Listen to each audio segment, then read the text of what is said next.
Thank you very much for coming back and joining us.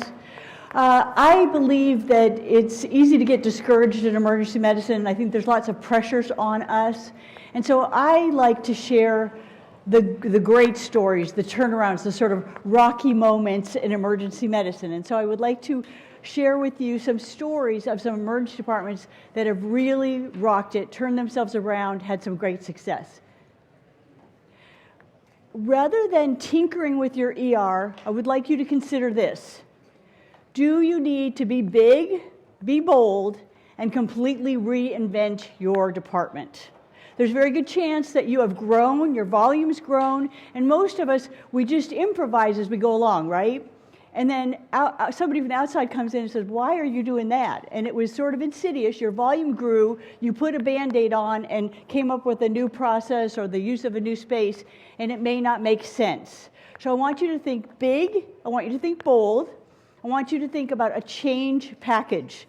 This is a phrase I learned from Kirk Jensen. Maybe you know him. He speaks a lot at ACEP about ED operations.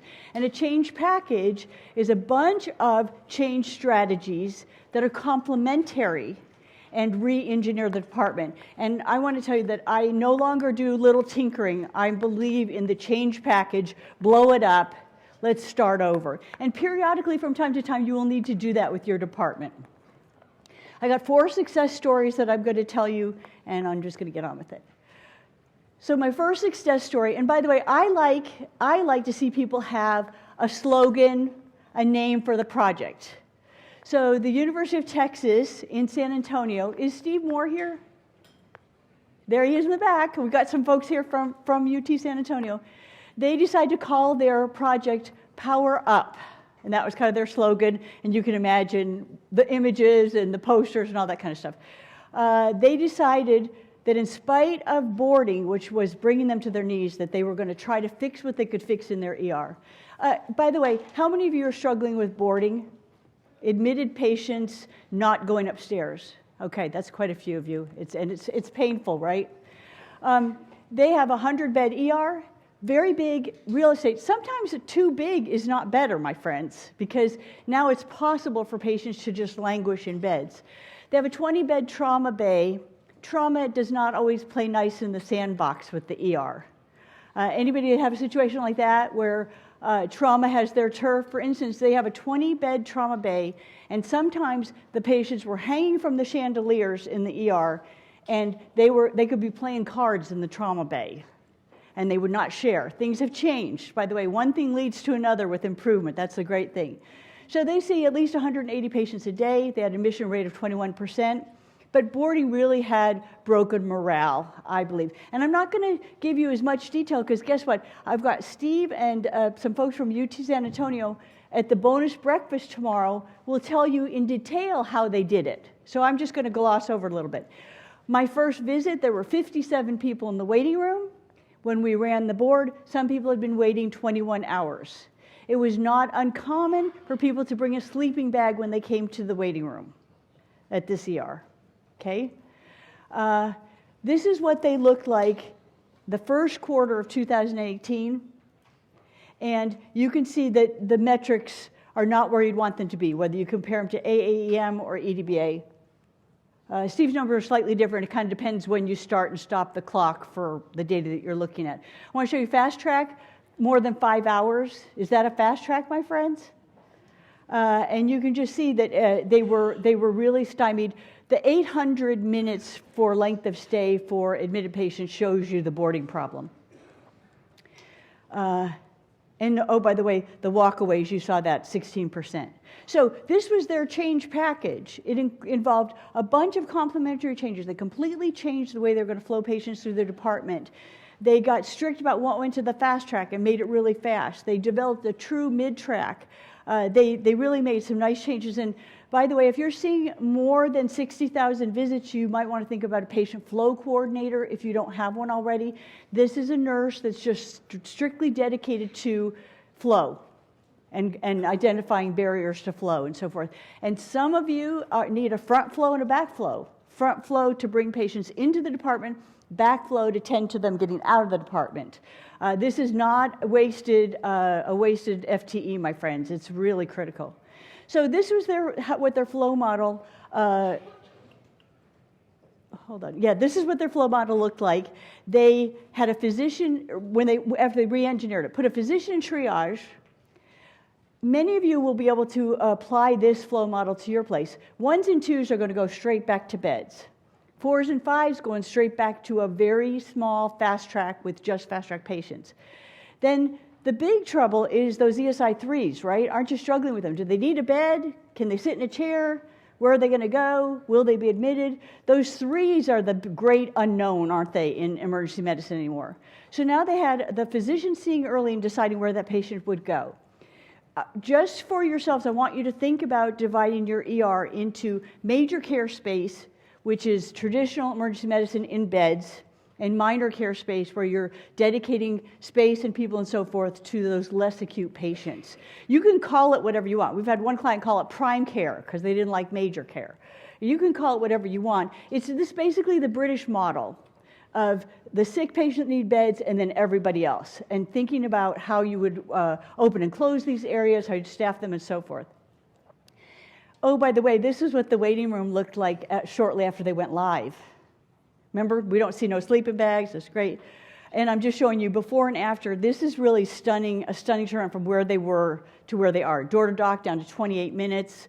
Overall length of stay. You see, we cut time off of everybody. There was a paper by ASA. Pam, I'm going to call on Pam Turner. Is she here? Yeah. So what's the number, Pam? You cut 6 minutes off your length of stay. For a 200-bed ER. 200-bed ER, you cut just a few minutes off the length of stay, 6-7 minutes, and it's like giving yourself another bed. This is from an ASAP white paper. We've got the reference if you want to see it. So start thinking in terms. When I start adding up saved minutes for different subsets of patients, it's like giving myself another bed in my ER. So you can see, look at the fast track from 304 minutes to 131 minutes. Look at the walkaways. We calculated that the revenue recapture was more than $7.5 million by decreasing the people that walked away. So this was stunning. And Steve's going to give you the more of the details. It's a great story. It's a real feel-good story.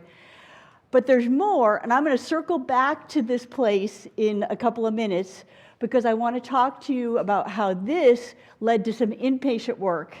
And I want you to understand what they're doing there, because if you're struggling with boarding, you'll be interested in that. All right. Opening day at Washington Hospital. This was a busy hospital in Northern California, and I have talked about this ER and written about this ER because they've impressed me for more than 10 years. It's a tiny space.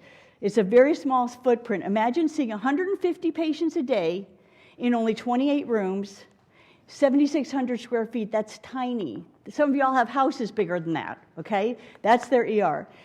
And what was so clever was this ER, they just, whatever it took to get the job done, you may have remembered, because I've written about this, they brought an MRI trailer that was empty and made it part of their ER. It served as the fast track, it served as an intake area. So these people, they're just like, roll their sleeves up, we're going to get it done. But guess what? They got blessed with a beautiful new ER. Here's where they started before their new ER. These aren't bad metrics. By the way, that's door to provider with traditional nurse triage. This isn't doing a door to doc model. This is traditional nurse triage feeding to a small department. Look at those metrics. Look at the length of stay. These are great. They were very anxious about losing that. They didn't want to lose that. Look at left without being seen. I mean, most of you would be happy to be able to boast these numbers, all right? So now they're moving to a 22,000 square foot ED. Oh my goodness.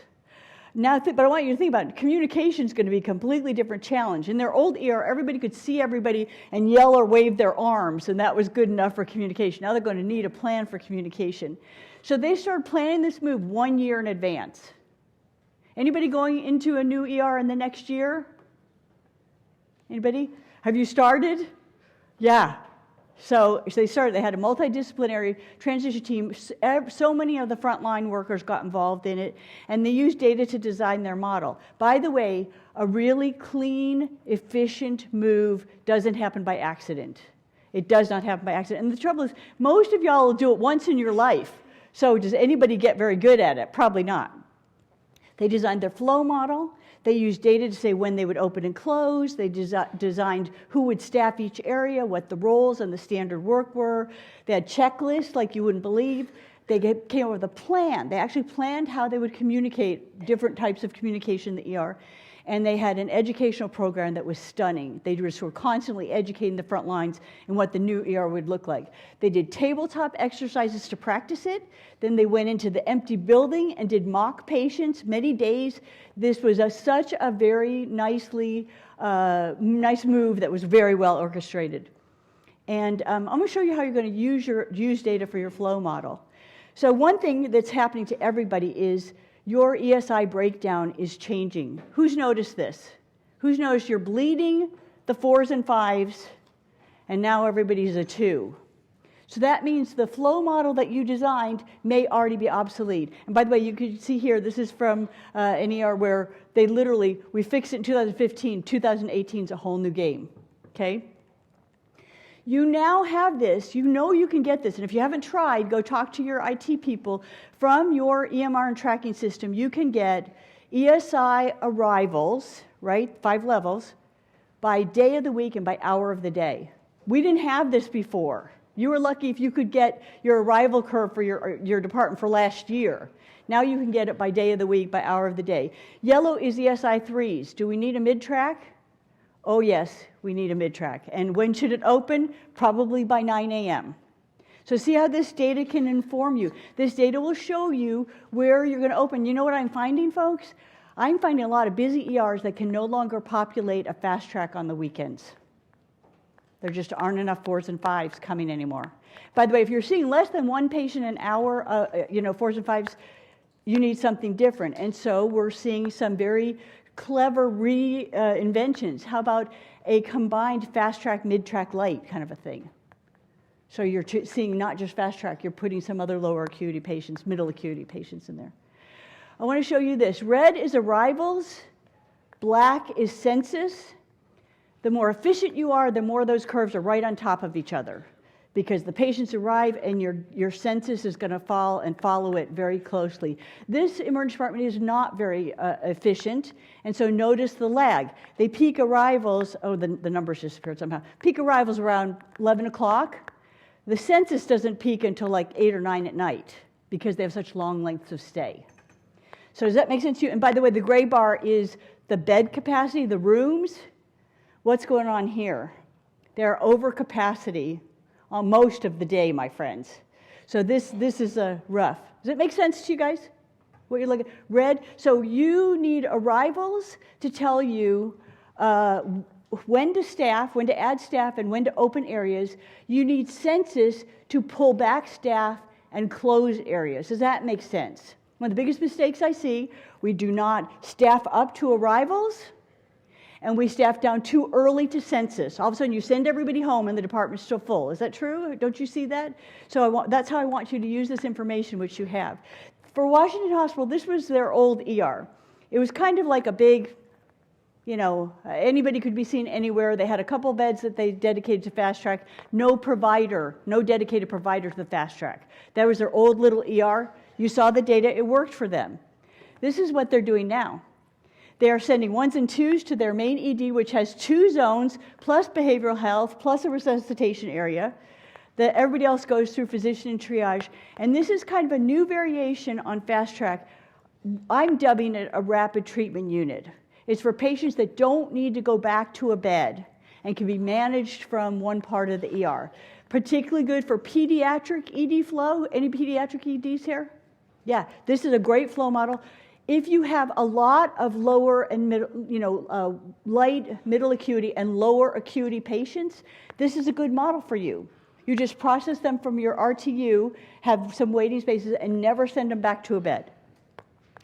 One thing that was hard was the ER had been smaller, and so what they had done before was free-range staffing by providers. Don't be shy. Do you know what I'm talking about if I say free-range staffing? Some hands, yes. This is basically when a provider will self-assign to sign up for a patient, right? They sign up for a patient. They had full control over who they're going to see. Now they have zones in their ER, and there's going to be some feeding to the zones. right? So this is hard, and that changed completely how things went. They have two major care areas. They started to really become aware of physician variation. If I'm just signing up for patients, y'all might not notice. Now, all of a sudden, when doctors are not keeping up with their zones, we notice the variation. I'm going to tell you how they address this. So they actually had to articulate the new rules of the road. Load leveling strategies. They taught the nurses and other providers sort of when you would gauge that this area could not take another patient. They also set wait time targets. Their absolute drop dead is 20 minutes. If 20 minutes have gone by and that patient is in a treatment space, so they've got a plan. If Dr. Welch is too busy, Dr. Bucata is going to go in there and start things. That's their rule. They are not having patients wait more than 20 minutes. They have an older physician group, and they've actually developed some short 4-hour swing shifts. How many of you have a physician group that has older providers?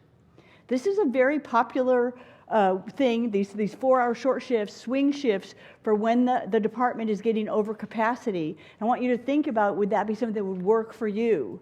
A lot of the docs that couldn't keep that pace for 8 or 12 hours, a 4-hour shift, they can do it. So that was, they developed swing shifts. They also developed a flex zone. So first, how many of you have zones in your department, like equitable zones, say in 2 acute care areas? How many of you have zones? Okay. And do you have space that you could make be flexible? Anybody working with the concept of the flex zone? A couple of you. Okay, so how this is, they have A and B. There are a couple of rooms that could go to either A or B. Today, Shari Welch is working, and she's slow. Oh, heaven help us. So those rooms are going to belong to Dr. Bucata, or vice versa, right? So can you see how the idea of building some flex into your flow is a great idea.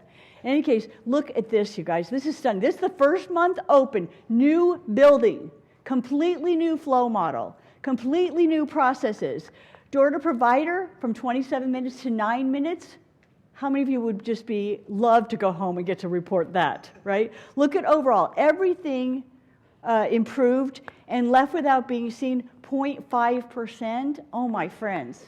So this was stunning, but it didn't happen by accident, right? It was very, very carefully orchestrated over a year with so much of the front lines involved in it and engaged in it. All right, where's my VCU folks? I need to have them to identify. Don't be shy. Another great success story. Great success story. So they see 90,000 visits at VCU. It's a 64-bed ED. They had a 5-bed fast track. When they called us, their door-to-doc wasn't where they wanted it to be. Their walkaways weren't where they wanted to be. Their overall length of stay, 5 hours. This isn't terrible for, by the way, that busy of an ER in an academic center. You know, in some ways, I said, why are you calling? But they wanted it to be better. This waiting room, it's actually an aftershock, it was full. Patients were backflowing in the waiting room. They'd see the doctor, but they'd backflow into the waiting room. And their fast track was very low productivity. In fact, we don't want to tell the tale, but there was a time when there were 3 providers working who managed to see 15 fast track patients in a day. Anybody happy with that? 3 providers, 15 patients, 1 day fast track. So they said, we've got to reinvent this. And mind you, as you can see, different problems call for different solutions, yeah? And so they re-engineered themselves. By the way, this is something you ought to be able to start to look at now. And you can work with your tracking system, people to tell you about this. You want to know, how is each area performing? So mind you, I want you to look at this fast track of 3.5% volume. They're not pulling their weight, my friends. Same thing, mid-track at 6%, they had a rudimentary mid-track. That's not good enough. Look at those lengths of stay. Fast track, what do you shoot for your fast track in and out? 90 minutes? 2 hours the most, right? What about a mid-track? How many of you have a mid-track? A few of you? We'd like to think 3 hours to get those folks in and out. So anyway, there you can see, I also want to show you this. They had 2 acute care areas, yellow and green they call them, and look at the pressure on the beds. Do you see they are doing the heavy lifting? There's so much pressure on those beds. And so when we try to redesign, I'm doing this with a lot of ERs, can we start to pull some of those people that are going to go home, which is, oh, by golly, 75 to 80% of them are going home. Can we pull them off of beds and do something different with them and take the pressure off of the beds? So they did, this was their change package, and it was a beautiful thing to see because every change was complimentary. Let me show you it. They did something different. You should be getting used to seeing these pictures. All arrivals, if you need a bed, you go right to a bed. Otherwise, you go through physician and triage, including fast track. Why? Because patients were screened by a physician first and deemed appropriate for a fast track. What do you think is going to happen? Actually, the productivity of fast track went up because the APPs took the patients that came to them, accepted a physician had seen them. There was something psychological about, oh, a doc thinks they're not that sick. They were in their fast track mode, and they did really well. Okay? And in case you can see also the physician in triage deciding where to put those ESI 3s. By the way, if you go to an ER and you see this on the wall, I've probably been there. I'm a big fan of this, and I would invite you to consider it. So sometimes we just need to communicate. The one thing the EMR has done for us is everything is Lilliputian. It's tiny on a computer screen, and I got to go look and see what's what. This is particularly good for a physician in triage, but also work in RTU. When a provider comes out, they flip what they're doing with the patient. It's a visual cue for the team. The lower flags are for where, I'm a doctor, where do I want the patient to go? I think they could go to mid-track. I think they could go to fast-track and so forth. So can you see how easy this is? It's just very low-tech, and it's a beautiful way to communicate. No one has to go log on a computer or try to find what's going on with the patient. We can all respond to those. Their fast-track, they basically cleaned it up, just low acuity. You know what happens if you send higher acuity to a fast-track, what happens? You bring it to its knees. So clean fast-track. A lot of fluidity in the beds. Does your fast track have an internal waiting room? It should have an internal waiting room, okay? So that you can use those beds and keep them fluid and so forth. They set productivity and efficiency targets. Mid-track brought in 12 lounge chairs. How do you guys like your mid-track VCU? That look, heads nodding. They like it. It's working very well for them.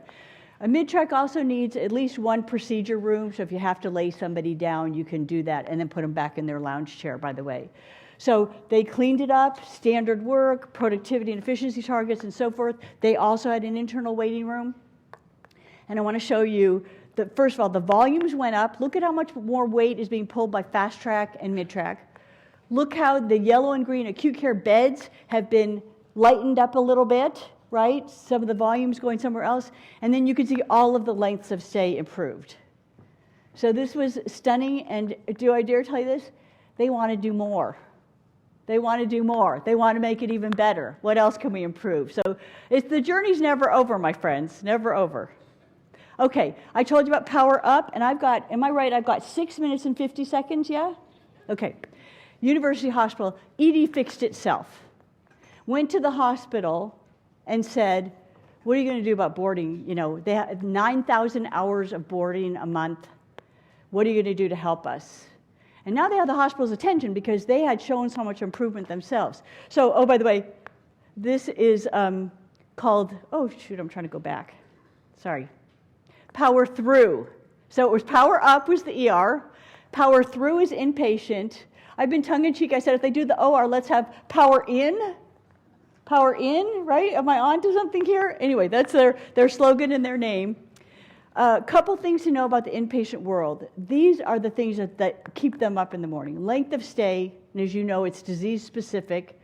Observed to expected length of stay. CMS tells you how long your patient should stay based on how sick they are, case mix index. Discharge by noon. This is not an order being written. This is butt out of the bed by noon. Butt out of the bed. This is work from NYU, Kathy Hochman. They're leading the way on this.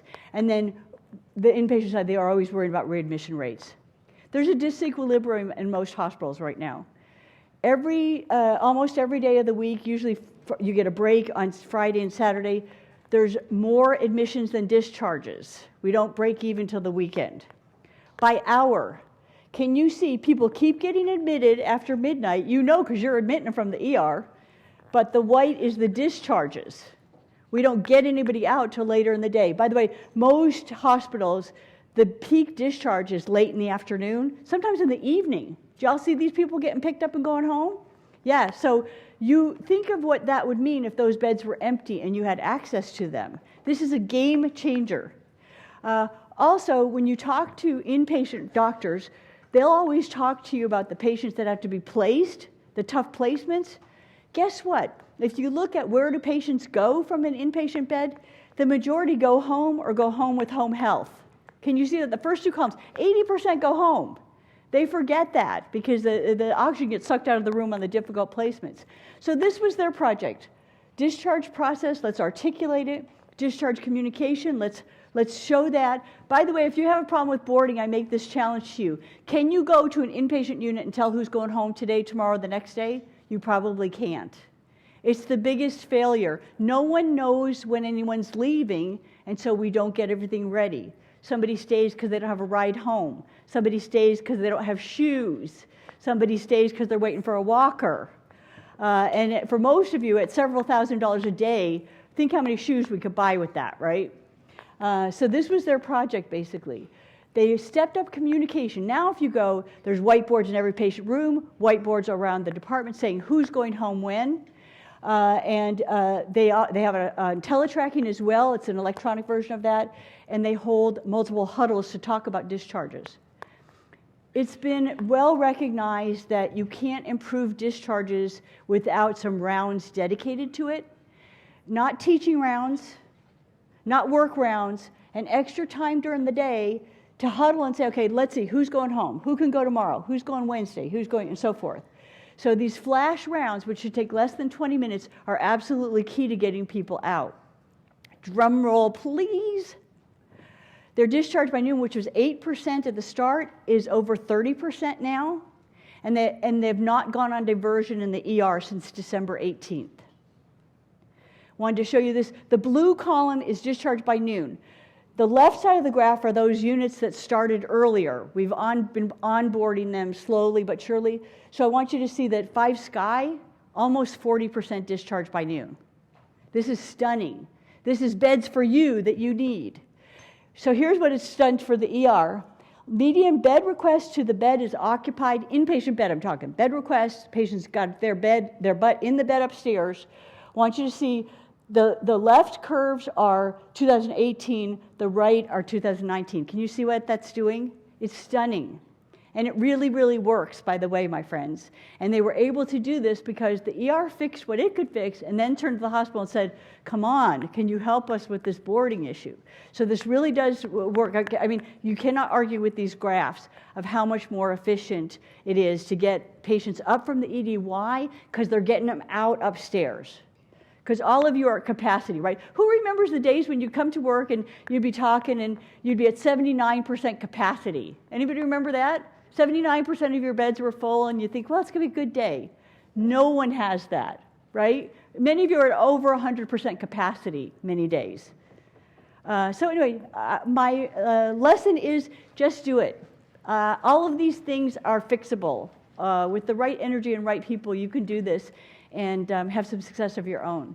Any questions about anything you heard? I know I was flying through it, but no questions? Oh, yeah, great. I just wondered how... Okay, so it's a great question. Physician and triage, starting it. What's always the barrier? They want to know how it's going to be billed for. So I have a very stock answer. So EMP, which is now U.S. Acute Care Solutions, in all but the smallest ERs, uniformly they have said to their ERs, do your physician and triage model. Physician and triage has been identified as the best practice, and they're all doing it. And they have every sort of combination of how you're going to pay them, and their attitude is, let's not have the payment be the barrier. So many places will just average out what the hourly will be for a doctor working in this group, and when you work in the physician triage, you get that. So you find the biggest resistance in groups where you eat what you kill, that are highly incentivized by productivity, but that shouldn't be a barrier because it winds up being so much better for the patients. And so just in terms of the logistics, yeah, pick the hourly wage, that's what you get when you're physician in triage. But from the other side, like I say, there are now so many EDs that have done this successfully that it ought not to be a barrier. Great question, yeah. And mind, like every place that we have implemented it does not want to go back, couldn't dream of doing it any other way. Was there another question? So good question. When you're crippled by boarding, how do you get anybody to believe anything can be fixed? One is for them to hear stories of how it's been done elsewhere. Maybe try something smaller. I like the big bang for the buck, but try something and show some improvement. Because here's what I want to say is I can keep listing places that have struggled with boarding. In fact, VCU, I think the first time I went there, 28 boarders, I'm pretty sure, the very first time I visited you guys. And that was 8 in the morning, which is only going to get worse from there. That there are things that you can fix in spite of it. And like I say, once you fix your house, then you're in such a different position with your administration. Look what we've done. But it's hard, you're right, that you get inertia, depression, collective depression. I said this could be your therapy here, right? Yeah, in the back? So when you added a position in triage, did you add a position? Did we add a position? Actually, many times we've done it and we've had it be actually neutral in terms of the net number of people. And I probably should go offline because Pam's got to get started, but I'd be happy to talk to you about what that looks like. The other thing about these physician and triage, they fed to a mid-track that was largely staffed by APPs. That's kind of the prevailing model. So if physician's already seen them, the APP will catch the patient in the back and finish them off. One more, and then I got to let Pam go, or she won't get to finish her talk. Yeah. Is there a generally accepted volume of patients per day where doing a physician in triage makes sense? What's the threshold for Well, so this is it. So get this, by the time you are over 30,000, you can probably do that. But sometimes then you're torn between, do I want to do physician triage or do I want to have a fast track if you're all physician staffing? So what I'm actually seeing is, and I've got a little model I've worked out on the numbers. Some places will, in their high season and in their high weekdays, put the physician triage. They're doing that at Newport Hospital in Rhode Island, and they have traditional flow the other days of the week. So staffing it and doing it differently by day of the week and by season should be an open, fair game to you.